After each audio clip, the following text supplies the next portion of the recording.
Hey everybody, it's a cold and windy day today, so I thought it might be a good day to read a book. This is a little golden book of train stories. It's actually 3 books in one. I thought today, since we're inside Louisville, Nashville, Caboose number 559, that we'd read The Little Red Caboose by Marion Potter, and it's illustrated by Tibor Gergely. Let's see here. The Little Red Caboose always came last.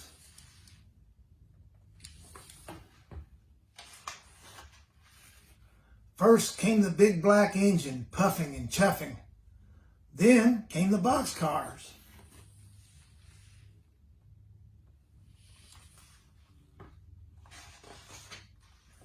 Then the oil cars. Then the coal cars.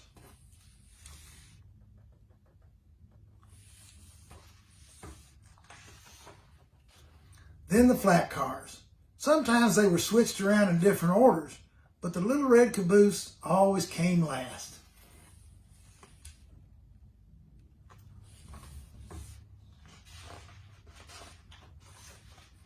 Boys and girls waved at the big black engine. They listened to the box cars and the oil cars and the coal cars and the flat cars go clickety-clack.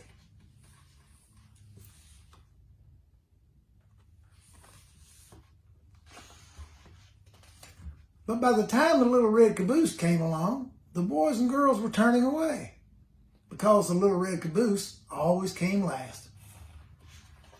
"Oh, smoke," said the Little Red Caboose. "I wish I were a flat car, or a coal car, or an oil car, or a box car, so boys and girls would wave at me. How I wish I were a big black engine, puffing and chuffing way up at the front of the train. But I'm just a little old red caboose. Nobody cares for me."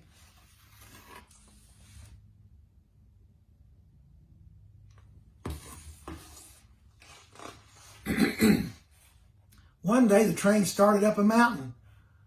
Up went the big black engine. Up went the box cars. Up went the oil cars. Up went the coal cars. Up went the flat cars. Up went the Little Red Caboose.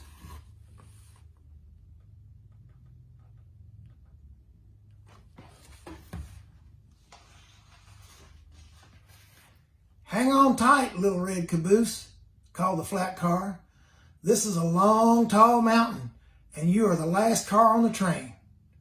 "Don't I know it?" sighed the Little Red Caboose. "Poor me." The train went slower and slower and slower. Soon it was hardly moving. It looked as if that train could not get up the mountain.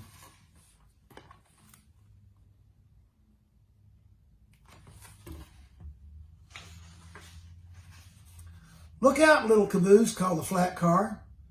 "The train is starting to slip back down this long, tall mountain." "Not if I can help it," said the Little Red Caboose. And he slammed on his brakes, and he held tight on the tracks, and he kept that train from sliding back down the mountain.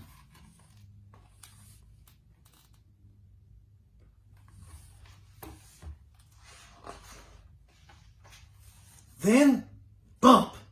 The Little Red Caboose felt something push him from behind. It was 2 big black engines. They pushed the train up to the top of the mountain.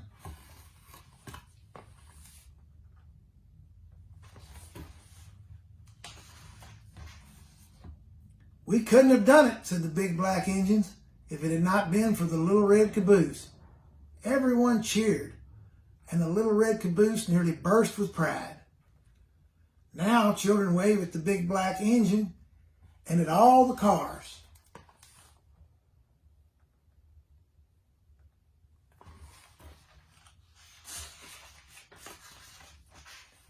But they saved their biggest waves for the Little Red Caboose, because the Little Red Caboose saved the train.